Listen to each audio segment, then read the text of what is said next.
Come on, crack 800. 800, come on, come on. Hey guys, this is Kirob speaking, and today we are back in automation for the fastest car in the world challenge. What would have happened if Duesenberg didn't go the way of the dodo and continued producing record-breaking cars? Well, we are finding out here, and today's challenger is, of course, the Bugatti Chiron Supersport. 490 kilometers now, or 305 miles per hour, we are supposed to beat, and of course that is not a challenge for us, is it? The real question is, how fast can we get? And as you can hear, I'm quite sick, so I'm hoping for some sick plays and a speedy recovery. We shall see how it goes. Let's get into it. To make things as streamlined as possible, I've already prepared the decade start facelifts of everything. It took a while, as it usually does. What I have not done yet is prepare anything that has to do with the actual record-breaking stuff. So what are we going to use? Well, not this delivery vehicle, that's for sure. But as you can see, I've not prepared any kind of facelift for the Peridot. And I'm not sure if we want to make a facelift of it, or if we want to make a new one with the same body. And here you see what I have so far in terms of projects prepared. They are not signed off yet, because I wanted to show you this number. It is something that one could consider a little expensive, but now that we are rather well off, I think this is, well, it just comes out of our pocketbook. Right? That is nothing. It's fine. So let's briefly talk about strategy here, because if we are just making a new car now, we don't get the benefit of the increased aero capabilities of the car. When you're facelifting, you're not changing the base body characteristics. So it would be viable, I believe. It's a slightly older body already, so maybe it's already past the point of how much it can improve. But if we are creating the car a little later, then it will benefit from default aero development. And that means that our quality sliders can then push it further than what our current car was. The same is true, not really, for the engine. It's not true at all for the engine. Because the top-end design here is what matters for the revability. And revability is the most important aspect here. Because what revability does is that we can get more capacity to the engine via more stroke before it explodes. So that's pretty good.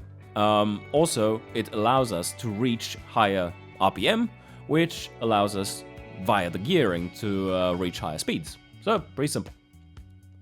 So I think the plan here is to just continue, because this is our ultimate plus 15 engine, right? So we can just continue to facelift this one. We just need to make sure that we put it into a car body at a good point in time, because the fitting time it takes to fit this engine in is horrendous, as we've seen before. Another thing that we should check out is what is coming down the pipeline of tech. Engine tech, we have everything. Smart boost, yes. Don't need that. But gearing is interesting, because we do want to have the dual clutch, providing us with plenty of gearing options. And manual is nice and all, but we do need, for that big range of speeds that the car can travel, we would ideally want to have 8 to 10 gears. So yeah, that is something that I probably do want to invest a lot of tech points into, and I have. That's an R&D budget of 100 million. Now that's a lot. Alright, what is the plan? I think the plan should be that we are waiting a little bit until these are all done, and maybe till 2005 or so, do nothing, just let it run, and then make a facelift of the Peridot, and create a new one based on the same body, which I still think is the optimal body of choice here, and put that latest facelift engine in there, and then directly compare what top speeds we can reach, or rather the effective area, frontal area of the car, if that is lower for the new model compared to the new facelift. And that means that we now can just go and sign off the projects that I have lined up here. Almost lined up. So let's untick those. There's another 35 there. So that's 34. And that's the Dart 4 on the calcite, of course. New Dart 4 version, all on direct injection now. And I think that will do well. It is not really a good choice for this cheapo engine. It is a good choice for the Dart 6, but I mean, we have plus 10 quality and everything, right? So who cares? We are making money hand over fist. All right, and that is a no loan sign-off. And then we have the next one, Kyanite, Opal, and the Dart 6 II in its new facelift. Just 834 million, also no loan.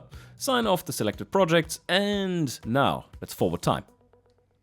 I've now also set up some stock management, just to make sure that we have some nice cars to sell during the downtime, which is much shorter than what is indicated here, because this is for a factory upgrade, so engine factory upgrade to level 3, from 1 to 3, medium, that is.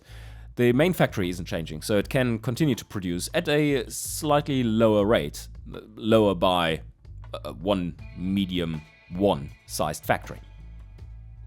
Well, that isn't that typical. 2 years into it, signing off a, what was it, $2.7 billion project with $3.6 billion in the bank, and we haven't used any of that just yet. This is pretty good. So, yeah, still making profit. Also, we are now slowly seeing the curve of diminishing sales of our existing products because the new ones are coming up. And they are already selling quite well, as you can see. And now the money starts dropping. Yeah, probably has a lot longer to go than this. Oh, okay. Well, once the large factory starts retooling, which is, I think, 2 months' time only. Oh yeah, there you go. Minus 272 million. Nice. Oh, it gets worse. Whew, that's a good profit. Thanks, Calcite. And that is without the others, really. They are only selling remnants of their stock, while and living on pre-order still. But that is 476 million in revenue from the sales of the calcite. Well, okay, this is slightly ridiculous. Almost back up to 4 billion again. It's just when you had 3.6 billion and you have to wait 1 month tick to almost be at 4. That's pretty solid. But yes, so I'm going to wait until the start of 2005 and then make my move on the new body and an engine facelift. And no, I didn't mean new body, but rather new model. Yes, that's much better. Welcome to the Promised Land 2005, where we are sitting at 8.2 billion. That little spike you see there was just a minor quality issue where we had to recall 200,000 cars. But, yeah, minor things. But, so, yes, we are now going to try out to see what can be achieved in terms of top speed. This will take a little while. Making a facelift of the engine, first thing that you see, beautiful. Just shreds itself, naturally. Being too close at the limit and trying to change anything, of course, yields this. Let's see what I can make with it. So we can get this one to 7,000 horsepower at roughly there, 10.6, right? And it holds a decent amount of power, decent being relative, till 10.9. That sounds pretty good. I am going beyond my limit there that I set out for myself, but yeah, losing 100 horsepower, not too bad. I think I can stick to the blazing it limit, just to get around the exploit that I discovered while tuning these cars. Yeah, and you can see this in this graph here. Let's go there straight away. We do have, where is it? That's the timing graph I want to see. There. Right, so you do see this little area up here, right? And if I increase boost, you see that basically it doesn't get worse, it gets better. And that means all boost that I add is actually free power. Well, apart from its stressing internals and such. So I don't want to go beyond this point. This is already slightly exploity, but we are blazing it, so that's fine. This power curve, though, is really tight peaky. That's not great. Definitely not something that I would want to put into a 5 or 6 gear manual. We do need more gears for this. And here we go. So this engine is now put in there. I think that should be a little faster. A funny thing that you see here. Why is the car slower with a manual gearbox, Kerob? Well, that's glad you asked. That's a rather relevant question in this circumstance. That is simply because the acceleration tests end after 60 seconds. And if you have spent time shifting during these 60 seconds, then you have lost time to accelerate during these 60 seconds. Which means that the dual clutch will be seen as faster by automation, which of course isn't the case when you put them onto the track. Alright, let's see if we can crack that 800 now. That is looking fast. Come on, crack 800. 800, come on, come on. Yes! Okay. Yeah, pretty good. And the switch over to dual clutch only costs us, well, only. We are in 2005 after all, but 39 months. And on the engine side, it's 44 months. Yeah, that's getting a little close there, but can't really make this much cheaper, as everything is maxed out already, apart from this, so 41. And now I'm very happy to announce that there is no difference in the body, or rather, in the CD value of the body, if we make a new one versus the old one. So this is a facelift of the old Peridot, and it has the exact same drag value for the body. Which means, the good news, and there are no bad ones, we can just facelift this, because this is way more efficient and gives us some more leeway to add additional quality than the other way, which would be to develop the same car again, basically. I do wonder if we could switch to electric limited slip diff, as that would increase our grip values as well. That would be fantastic. It's a minor difference though. Here at Dutmer Velocity Inc., of course, pedestrian safety comes first, and we just want to make sure that the remains are more usable. At 800 kilometers an hour, a collision can be rather violent, usually, and this will just make it so that it's sliced and diced a bit more appropriately. Whoops, I just found a little bug. It's a funny one. Easy to fix though, I hope. And that is electronic stability control and the launch control version of it have 0 engineering time. So we can just put that on for free. How nice. This car kind of needs it. Alternatively, it might just be a UI bug. Because when I'm switching here, I now have 206 months of engineering time. But if I switch back, it is showing as 17, and it definitely isn't. The costs that are shown in the final reference here, driver assist, is always 0 though, so Now we just synchronize our engineering times to 42 months, and that should be good. Also kind of funny to have a small one factory to produce a car and then hire 2 contractors factories to produce its engine. Like a small one versus 2 contracts that are also small, basically. But yeah, this engine takes a little while to make. Ready for sign off. 300 million again. That's quite expensive. Mostly in it for the engine there. And some upgrades for the car, of course. So now, no loan and sign it off. And I think in the final years, we can boost some of those tech levels a bit more to allow us to just grab the last few point somethings of our speed.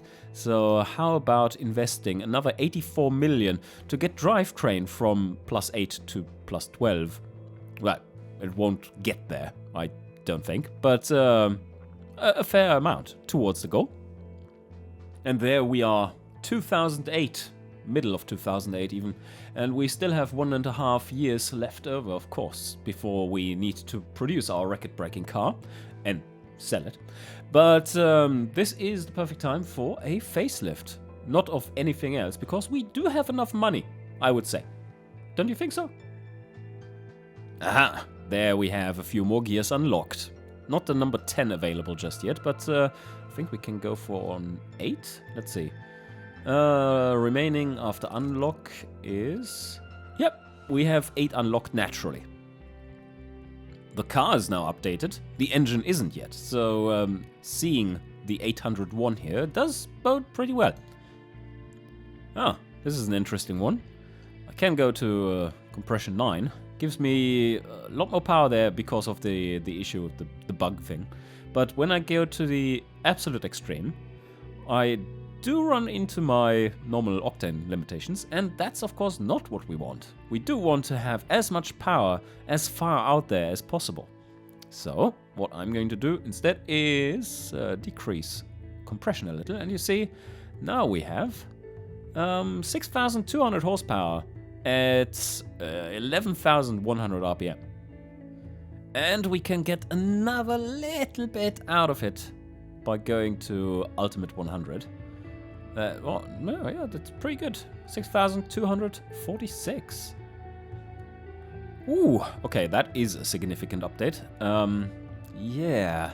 Oh, and I do have, yes. Of course, because I was going for another little bit of revs, I now have a bit more additional range out here, but yeah. It's useful, pretty useful range. It is still at 6k, after all. Let's see how fast we can go with this. But as always, before we get overly excited, let's check if that actually works out. And yes, that's a clear yes on the car side. I once again do have a problem though. 8 kilometers an hour is on the menu, and minus 813 kilograms of lift. No, that can't stay that way. Oh yeah, that good old problem again. So we are allowed to have 757 kilograms of lift up front. So this is kind of stretching it already, and I don't like my wing angles. They have been better on the previous version of this car, but that already looks pretty good. So now, finally, I believe it is time. The second to last version of this car, before it is going into the record breaker 10s with the next facelift. Yeah, we can make it short enough. That was not an issue, yes. So yes, how fast does this one go? What is our data point along the way?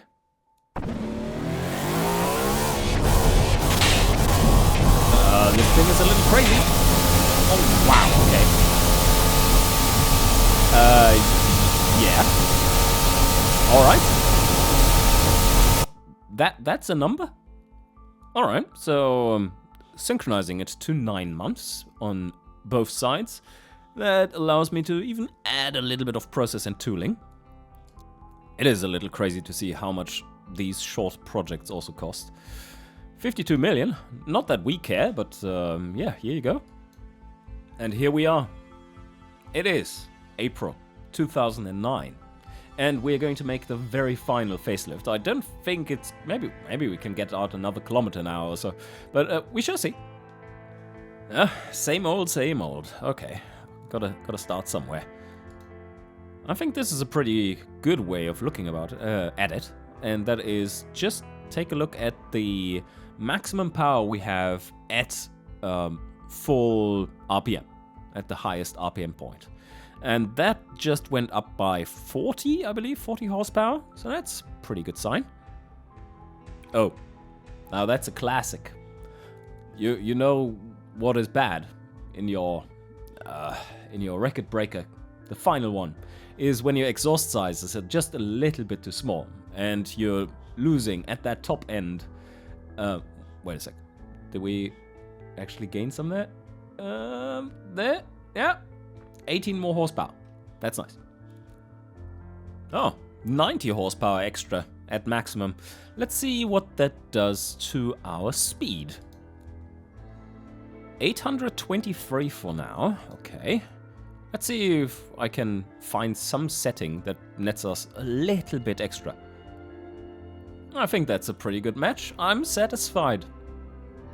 They're going absolutely wild for this car.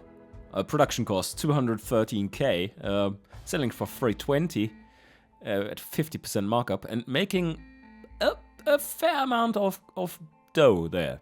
That's 5,700 cars supposedly sold in just 5 years. Of course, no loan required, and we're going to sign it off. It is November 2009. We have 320 pre-orders outstanding for 320k each. Yeah, that's also quite nice. And what we are going to do is just wait until that has ticked over to our benchmark taking time. We have sold 95 cars so far in the 2 months ticks. That's basically all our production that we can muster. And now, we don't muster, but give mustard. So here, let's go to the car museum. It is time to see what Duesenberg Velocity's ultimate car was in the end. And we are going to reveal it right here. Let's go. It's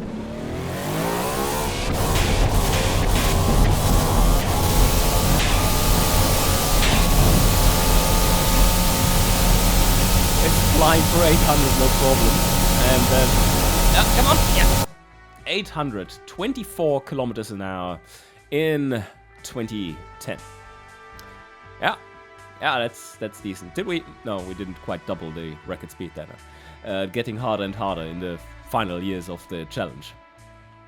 And as always, we need to calculate our speed score. So, what do we have? Our reference speed is 490 kilometers an hour. We made 824. So 824 minus 490, that is 334 kilometers an hour above target speed. Faster than the Bugatti Chiron. So that is pretty solid. And now we have to unfortunately divide that by 4.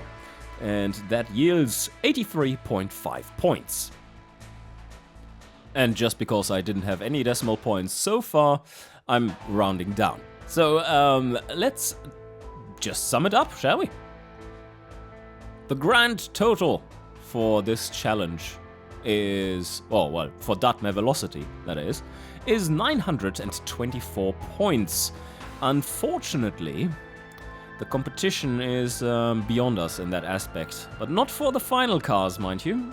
I think we have, well, I can't say for sure at this point, of course, but I think we do have the crown for the fastest car ever built, but certainly not for the highest score in this challenge. I would advise you to check out the links below, and I really hope you enjoyed this challenge. Taking a look at the other contestants' videos as well, of course, and I hope to see you soon. Until then, I shall see you guys next time.